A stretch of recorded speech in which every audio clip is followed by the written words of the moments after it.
right, if you've got questions about cooking, this is your chance to Ask Sassy. Sassy Mama joins us. We're talking how to get kids to explore the world through food.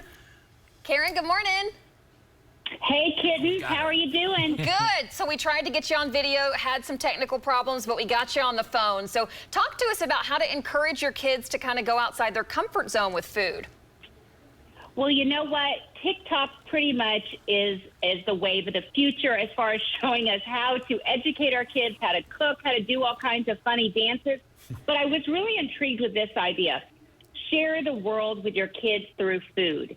And it was such a cool video by showing these moms that were out there, and each week during the summer, they would focus on a country.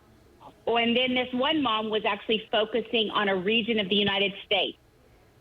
And so each night she prepared the menu to be something about those areas. So, for example, if you were going to be, one night was going to be, or 1 week was going to be about England, guess what? Fish and chips.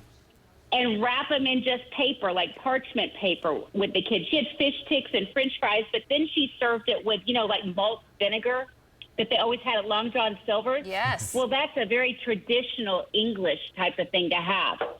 Then she created, she taught the kids to make scones one day.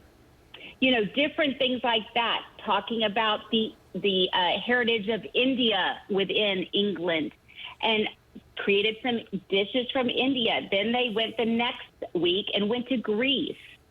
And it was really fun because at the same time, the kids love to cook and get in the kitchen, but it can also be educational. And the other thing I loved was actually the grandparents sharing. A lot of grandparents have traveled in their past, whether they've been in the military or, they just were world travelers. So I saw this one grandma actually taking her grandchildren on a tour of the world and the United States by picking dishes and then teaching those grandchildren those different dishes of the United States. And I just thought that was really sweet because you're making a memory and it doesn't cost a plane ticket. And you learn something along the way, too, about the culture of a place and kind of the history of that place through food. I mean, hello, that's the best way to learn. I mean, tell me Spanish wasn't better in high school when you got to have the day you brought the enchiladas. Love it. What would you pick? How can folks at home listening kind of translate this to their family in a fun way? Well, what I would do is I would get with the kids and say, what do you guys, if you could dream anywhere in the world, where do you want to go? Let them guide your tour because they have ideas. They watch TV. They're curious.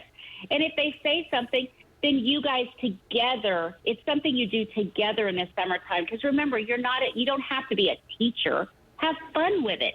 Then go to the grocery store, look up the common ingredients for that country, what they use a lot of, and then go into your own pantry and then go to the store to complement what you already have. And then get in the kitchen and create a menu with your kids. You could do it 1 day a week. You could do it 3 days a week. I mean, there's nothing better than a memory making beignets on a Saturday morning. Yeah. Tell me that's not going to make a memory and talk about the food and cuisine of New Orleans. Sounds amazing. That's awesome. And getting the grandparents involved as well. Some intergenerational learning there through food. Yes, I love that. And they always say if you can stimulate the senses, you're more likely to remember that, and that memory has a place in the front of your mind. So great segment. Sassy, thanks for talking to us. We appreciate it. You're welcome. Go Sooner ladies today. There we go. Boomer Let's hit Sooner. some dingers. Let's go.